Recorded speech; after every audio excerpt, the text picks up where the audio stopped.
Bienvenidos a UD Arroba, un programa de la Universidad de Antioquia. Continuamos con el curso de Física 2, capítulo 6, y en esta ocasión vamos a introducir la noción de campo magnético.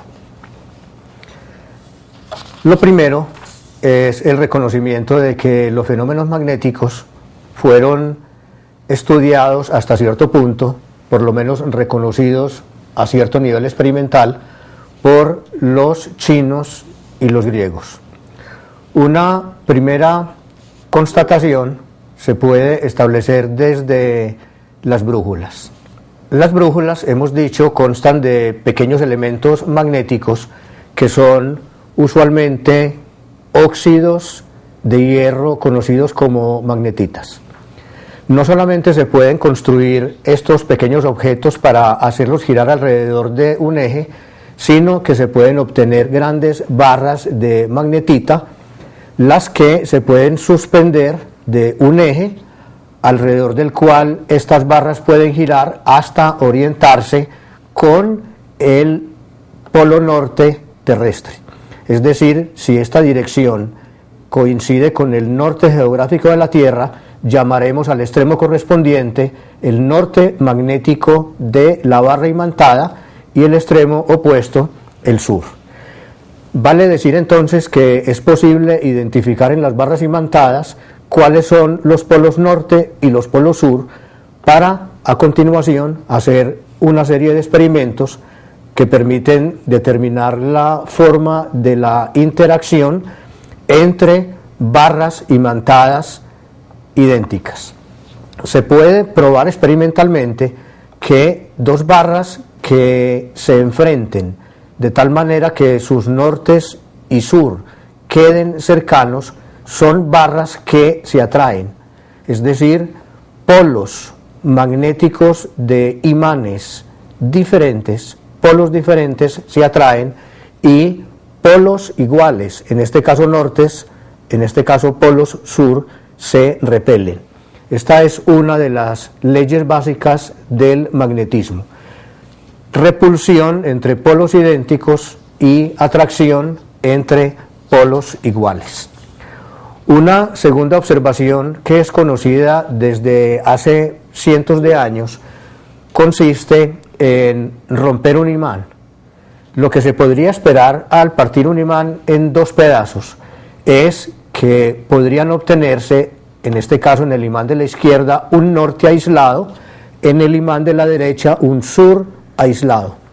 Lo que la experiencia muestra es que siempre que un imán se parte en un par de pedazos, aparece en los extremos de la partición un sur en el caso izquierdo y un norte en el caso del pedazo de la derecha. Si a la vez uno de los dos se parte en dos porciones, se van a obtener dos imanes más pequeños con un norte y un sur, y el siguiente con un norte y un sur. Vale decir, independientemente del número de veces en que se dividan los imanes, la partición de imanes produce imanes, es decir, produce situaciones donde cada uno de los pedazos contiene inevitablemente los dos polos. Los experimentos realizados durante cientos de años demuestran que no es posible obtener por partición de un imán un solo polo norte aislado o un sur. Ahora bien, en el año 1600, William Gilbert mostró que si uno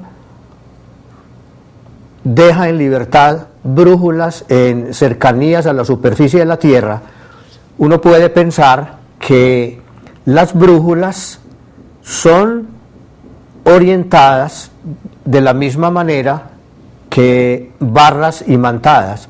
Vale decir que si una brújula tiene su polo norte orientado hacia el norte geográfico de la Tierra, es porque de alguna manera la Tierra es un gran imán que en su polo norte geográfico contiene un polo sur magnético y recíprocamente. Lo que Gilbert propuso en el año 1600 es que la Tierra es un gran imán. Si tenemos entonces una brújula orientada con su polo norte al norte geográfico terrestre, en el norte geográfico terrestre deberá haber, por lo que hemos dicho de las leyes de atracción, un polo sur. La primera vez entonces en la historia que se piensa en que la Tierra no simplemente es un objeto que es capaz de generar gravitación, sino que se comporta a la vez como un imán gigantesco. Ahora bien, muchos experimentos se pueden realizar con las barras imantadas. Uno de ellos consiste en colocar alrededor de la barra imantada brújulas y mirar cómo estas brújulas se orientan. Observen que tenemos una barra con el polo norte y el polo sur. Este extremo coloreado de la brújula es un polo sur, el extremo blanco es un norte. Si se colocan las brújulas en diferentes direcciones, podemos dibujar en cada ocasión las direcciones en que se ubican los extremos de las brújulas y dar entonces una primera indicación acerca de la dirección de las acciones magnéticas. En este caso, la dirección de las acciones magnéticas de esta barra imantada. Hemos de decir entonces que las líneas del campo B, al que hemos de llamar campo de inducción magnética, son líneas que tienen una dirección coincidentes con la línea que va del sur al norte de un imán. No solo podemos dar la orientación de las líneas, las que aquí ya hemos dibujado en forma continua, como si hubiéramos colocado una serie muy grande de brújulas para censar la dirección del campo de inducción magnética. Además de eso, hemos dado una dirección indicada por estos vectores que van dirigidos hacia abajo. Vale decir entonces que la definición estándar de campo magnético de una barra imantada es la siguiente: la línea que va del polo sur al polo norte de una brújula prolongada en esa misma dirección. Vale decir, en esta situación de esta pequeña brújula, la dirección del campo magnético es la que señala esta flecha. Para esta otra brújula, la dirección del campo magnético es esta, y en principio podríamos intentar llenar todo el espacio alrededor de la barra imantada con brújulas y dibujar entonces un conjunto bastante grande de líneas de campo magnético. Siempre entonces, según la definición, las líneas de campo magnético salen del polo norte de un imán y se dirigen todas hacia el polo sur del mismo imán. Ahora bien, lo que hemos visto con las brújulas es que experimentan atracciones o repulsiones, como las experimentan también las barras imantadas, pero es posible reducir el problema a algo más sencillo si se hace un reconocimiento adicional, y es que si una carga eléctrica se mueve en el campo magnético de un imán, esa carga magnética, cuya velocidad es v, cuyo módulo de carga es q, experimenta una fuerza magnética F. Lo que en este dibujo presentamos es un tipo de imán en herradura en el que este polo superior es el norte, el polo inferior es el sur, y según la convención de dirección de líneas del campo magnético, las líneas van entonces del polo norte del imán al sur del imán, formando líneas levemente convexas que contienen en su interior a la carga Q en movimiento. Lo que los experimentos aseguran es que si una carga eléctrica se mueve en el seno de un campo magnético producido por algún imán, la fuerza que experimenta es proporcional a la carga eléctrica, a la velocidad con la que la carga se mueve y al campo magnético externo en el que la carga se encuentre sumergida.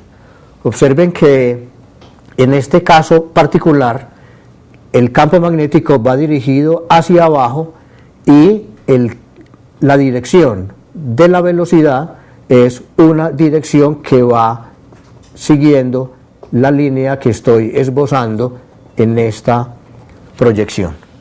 De tal manera que el ángulo que estoy formando en esta situación tan particular entre la velocidad y el campo magnético es un ángulo recto.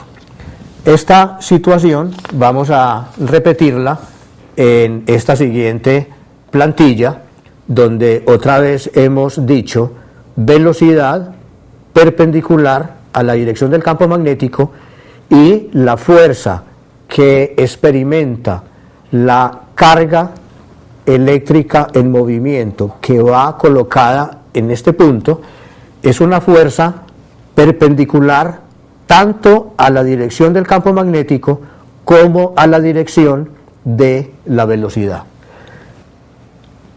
Entonces, fuerzas magnéticas se realizan en una dirección tal que son perpendiculares al plano que forman los vectores de velocidad y campo magnético.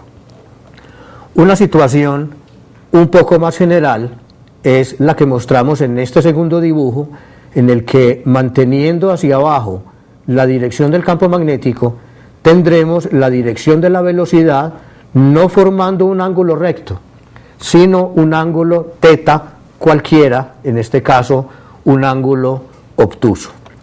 Lo que los experimentos muestran es que esta situación, donde la fuerza es perpendicular a la velocidad y es perpendicular a la dirección del campo magnético, se puede describir mediante esta ecuación que describe un producto vectorial entre la dirección de la velocidad y la dirección del campo magnético. Para ver esto con mayor claridad, vamos a recurrir otra vez a la definición del producto vectorial de dos vectores. Observen que el plano horizontal que hemos dibujado aquí en color contiene la dirección de la velocidad, la dirección del campo magnético y entre ellos hay un ángulo teta. La definición de campo magnético dice: se recorre desde la dirección de la velocidad con la mano, de tal manera que los dedos apunten en dirección de la velocidad y vayan recorriendo suavemente hasta encontrarse con la dirección del campo magnético. El pulgar, que en este caso, como ven ustedes, apunta hacia arriba, dará entonces la dirección del producto vectorial de los vectores V y B mayúscula. La fuerza magnética que una carga experimenta cuando se coloca en un campo magnético se describe entonces mediante un producto vectorial y por consecuencia la fuerza experimentada por la carga será perpendicular al plano formado por los dos vectores de velocidad y campo magnético. Como puede recordarse de la definición de producto vectorial, que es lo que tenemos en esta situación, es cierto que la fuerza se describe como el producto de la carga, el módulo de la velocidad, el módulo del campo magnético, que son los tres términos que tenemos acá, multiplicados por el seno del ángulo teta que se forman al ir del vector de velocidad al vector de campo magnético. Esta ecuación tiene algunas peculiaridades que vale la pena estudiar con algún detalle. La expresión general para el producto vectorial es entonces la que indicamos acá para el vector de fuerza magnética. Primero que todo, si se invierte la dirección de la carga eléctrica, si se invierte el signo de la carga eléctrica, se invierte la dirección de la fuerza. Eso es obvio en esta ecuación algebraicamente, puesto que la inversión en signo de Q trae una inversión en signo de F. Dos partículas idénticas con idénticas velocidades y en el mismo campo magnético, pero de diferente signo, experimentan fuerzas opuestas. Ahora bien, una característica del producto vectorial es que es un tipo de producto que se anula si los dos vectores que componen el producto son paralelos, por la sencilla razón de que el producto vectorial contiene un factor que es el seno del ángulo entre los dos vectores. Si el ángulo entre ellos es cero, es decir, si los vectores son paralelos, la fuerza será nula. Y por la misma propiedad del producto vectorial, resulta que el valor máximo de seno es 1, también menos 1, y en ambos casos es un valor máximo o mínimo, pero de módulo absoluto 1, lo que significa que si el ángulo es de 90 grados o de 270, entonces las direcciones de los dos vectores son perpendiculares, lo que significa que la fuerza magnética adquiere su valor absoluto máximo. Ahora bien, en la misma expresión para la fuerza magnética está dicha la dependencia con la velocidad. Si la velocidad de la carga es cero, entonces la fuerza magnética es nula. Esto significa que los campos magnéticos ejercen fuerzas solo sobre partículas en movimiento. No existen fuerzas magnéticas sobre cargas eléctricas en reposo. Esto tiene un contraste alto con lo que ocurría en el caso electrostático, donde la fuerza eléctrica experimentada por una carga que se coloque en el campo eléctrico es de la forma Q por E y es independiente en principio de si la carga está en reposo o está en movimiento.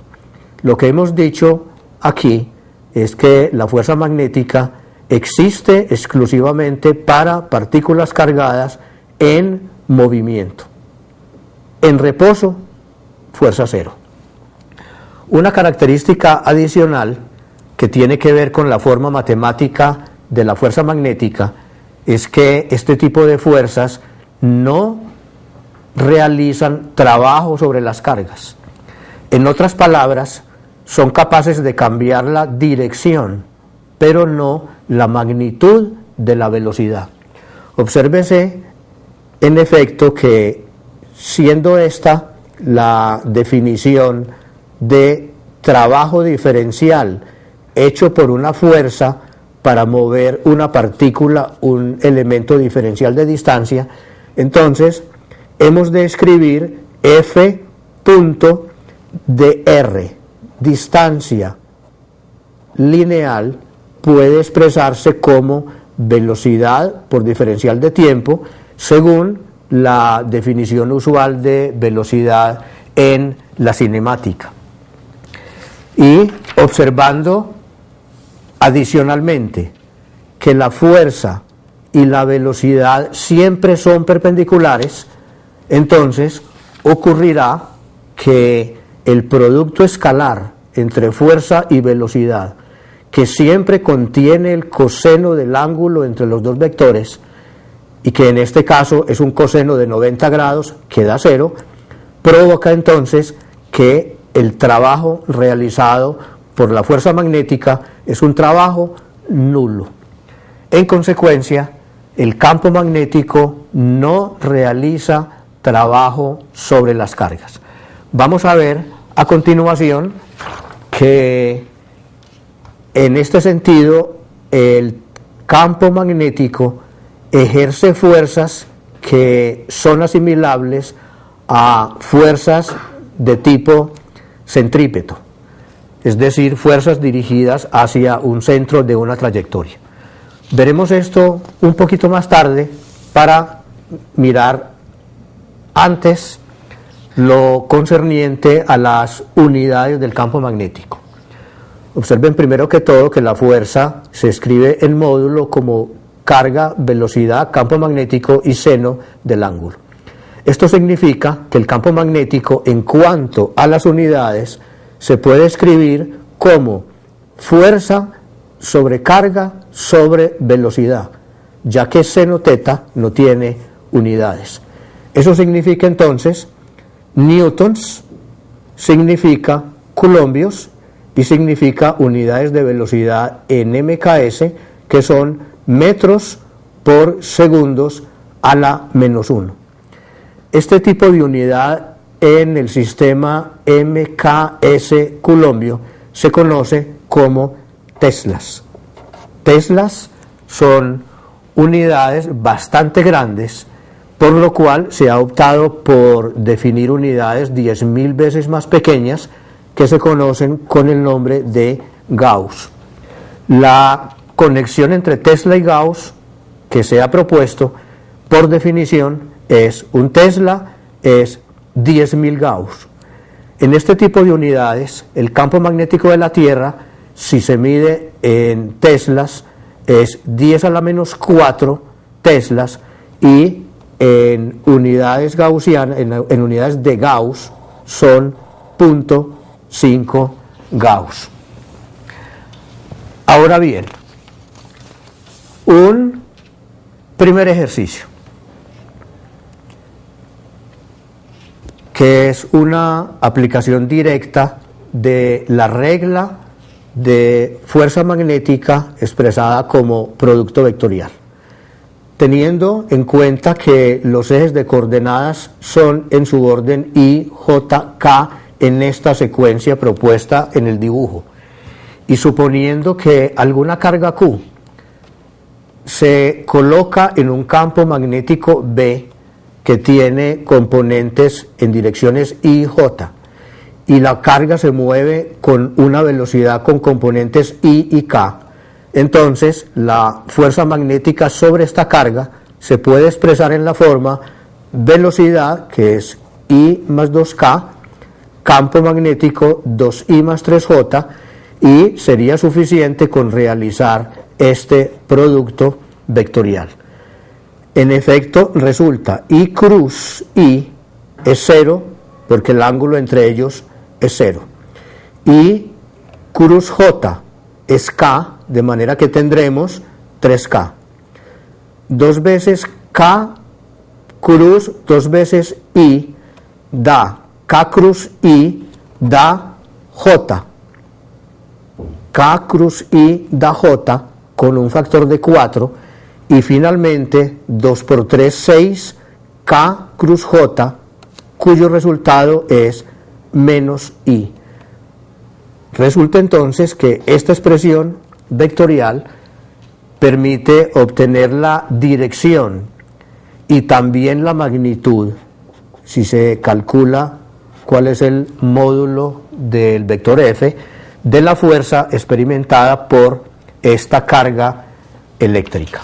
Decíamos que la fuerza magnética, con su característica de ser perpendicular al plano entre la velocidad y la dirección del campo magnético, se comporta como una fuerza centrípeta.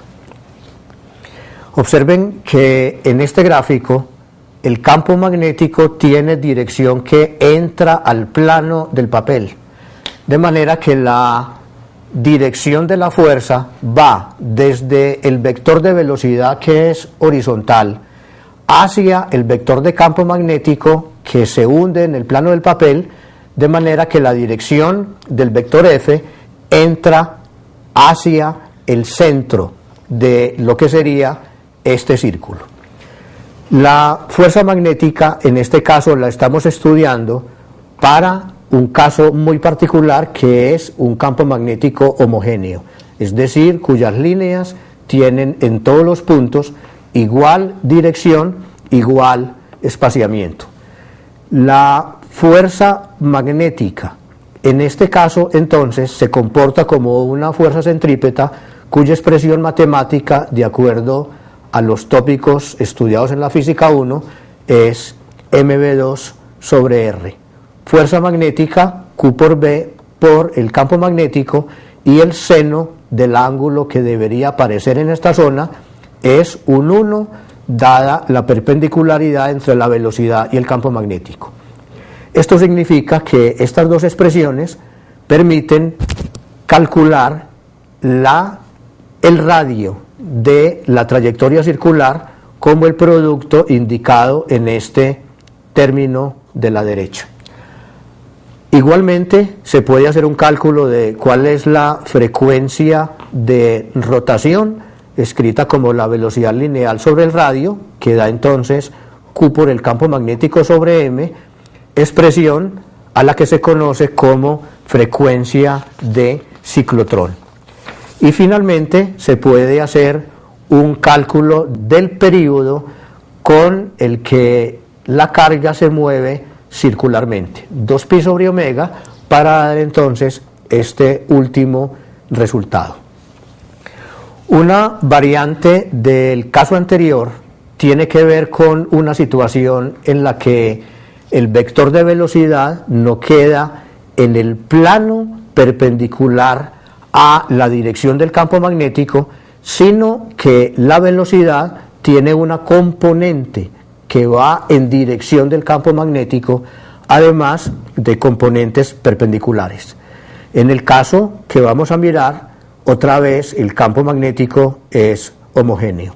Lo que se puede comprobar y que está desarrollado plenamente en el texto es que en esta situación el movimiento de la partícula cargada es un movimiento que se realiza a lo largo de una espiral, avanzando hacia la derecha en la misma dirección en la que está el campo magnético externo.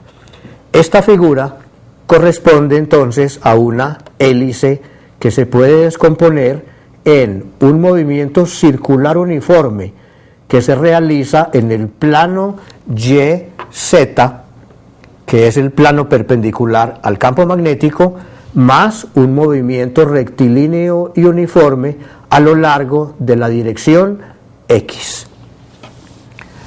Ahora bien, unas pocas aplicaciones pueden hacerse sobre lo concerniente a partículas cargadas. Lo que en esta proyección estamos proponiendo es la forma general de la fuerza que una partícula cargada experimenta cuando hay simultáneamente un campo eléctrico y un campo magnético. Esta expresión, conocida como fuerza de Lorentz, tiene innumerables aplicaciones, entre las cuales vamos a seleccionar unas pocas. La primera de ellas, el diseño de un selector de velocidades, para el cual vamos a hacer uso de lo que se llama el efecto Edison, que consiste en la generación de partículas cargadas, usualmente electrones, provenientes de filamentos calientes, como ocurre con los filamentos de las bombillas de tungsteno. Un filamento caliente emite electrones. Estos electrones son filtrados a través de una pantalla y se dirigen hacia la derecha, atravesando una zona en la que simultáneamente hay un campo eléctrico creado por las placas de un condensador y un campo magnético que en este caso entra al plano del papel. Lo que ustedes pueden comprobar con facilidad es que la fuerza magnética va hacia arriba, la fuerza eléctrica va hacia abajo. Y si se igualan las dos fuerzas, eléctrica y magnética, entonces el electrón es capaz de seguir de manera uniforme y horizontal hasta salir de las placas. Para que esto ocurra, es necesario, cancelando los términos QEs, que la velocidad de la partícula tenga un valor tan específico como E sobre B. Partículas con velocidades diferentes a este cociente van a realizar movimientos que son parabólicos hacia arriba, parabólicos hacia abajo, por lo cual no van a llegar a este punto final, que es exactamente uno situado al frente del filamento. Por esa razón, este instrumento se conoce como un selector de velocidades. Solo selecciona las velocidades que cumplan esta relación matemática. Un segundo instrumento de investigación que tiene utilidad en la separación de isótopos de elementos químicos es el espectrómetro de masas, que consta en primer lugar de este instrumento, que es nuevamente un selector de velocidades como el que vimos en la proyección anterior. Instrumento que selecciona solo los electrones que tengan velocidades iguales a E sobre B0, siendo E este campo eléctrico y B0 el valor de este campo magnético que entra al plano del papel. Una vez que el electrón sale con esta velocidad específica, entra a un campo magnético distinto con un valor B, y en este campo magnético realiza una trayectoria circular, ya que este campo magnético es uniforme, y la trayectoria circular tiene, según lo visto, este radio. Basta entonces reemplazar este valor de velocidad en esta segunda expresión para obtener la conexión entre la carga y la masa de la partícula que salió de este filamento original. Si en vez de este filamento original lo que tenemos es un conjunto de átomos de distintas cargas y distintas masas, lo que llega al final a este punto son solo las partículas que tengan esta misma relación de carga a masa. Lo que se hace usualmente con esta expresión y con este instrumento es adaptarlo para obtener separación de isótopos de los elementos químicos. En las notas, en el texto, aparece la descripción del ciclotrón y vamos a leer entonces lo correspondiente al ciclotrón en el texto, y propongo por último la descripción del experimento de Thomson, que no se encuentra en las notas de clase. Nuevamente aquí tenemos el esquema básico de un selector de velocidades que ya va a ser usado de otra manera, teniendo una carga que inicialmente entra y de manera horizontal con velocidad v sub 0 a una zona donde hay, además de las placas de un condensador que generan su campo eléctrico hacia abajo, un campo magnético que entra al plano de la proyección y que genera una fuerza magnética hacia arriba. Si esas dos fuerzas no son iguales, se produce una órbita de tipo parabólico. Lo que vamos a hacer en la aplicación de este aparato es, primero que todo, apagar el campo magnético. Si se apaga aquí el campo magnético, solo habrá una fuerza, que es la fuerza eléctrica, la fuerza creada por estas dos placas, positiva, negativa, y si lo que tenemos acá es un electrón, entonces el electrón va a ser atraído en esta dirección y vamos a tener la siguiente cinemática. Primero que todo, la relación fuerza eléctrica igual a Q por E e igual a M por A produce entonces este valor de la aceleración vertical del electrón. Puesto que no hay fuerzas horizontales, el movimiento en esa dirección será inercial y por lo tanto puesto que la aceleración vertical es una constante, entonces la traslación a nivel vertical estará dado por la fórmula galileana conocida, un medio de aceleración por el tiempo al cuadrado, y como hemos dicho, siempre y cuando el campo magnético sea cero. Esta aceleración sub y está dada entonces enteramente por el campo eléctrico. ¿Qué nos dice entonces la cinemática que tenemos en estas tres líneas? Nos dice que movimiento horizontal es inercial, el movimiento vertical es acelerado, y si entre estas dos expresiones eliminamos el tiempo, vamos a tener entonces esta ecuación que describe un movimiento parabólico. Vale decir entonces que el movimiento que teníamos acá señalado en rojo es exactamente una parábola. Recordemos que hasta este punto solo está presente el campo eléctrico. Ahora bien, la derivada respecto a la posición de esta ecuación de la parábola permite encontrar la pendiente en el punto A, que corresponde exactamente al punto donde sale la partícula cargada, es decir, este punto exacto de la trayectoria. Si lo que queremos encontrar es la derivada de y de x, viene a corresponder exactamente a la tangente del ángulo alfa. Esta tangente del ángulo alfa es entonces igual, según esta ecuación, a esta expresión, y es igual aproximadamente al cociente entre D y B. ¿Qué son estas dos distancias D y B? Son la distancia vertical y la distancia horizontal por fuera del instrumento, es decir, a la derecha del campo magnético.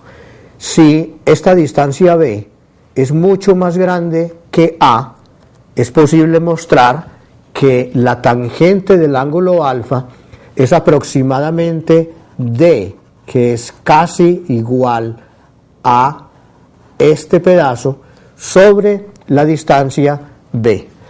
Una cuidadosa consideración de la geometría de esta situación permite entonces igualar estas dos ecuaciones y concluir que la conexión básica entre las dos formas de escribir la tangente produce una relación de carga-masa, que es exactamente la que originalmente utilizó Thomson para medir la relación carga-masa del electrón. Como segunda fase, recordemos que habíamos tenido apagado el campo magnético, como segunda fase encendemos el campo magnético. ¿Con qué propósito? Con el de conseguir el valor de la velocidad v sub 0, que es la velocidad de entrada del electrón a la zona donde hay un campo eléctrico y magnético cruzados.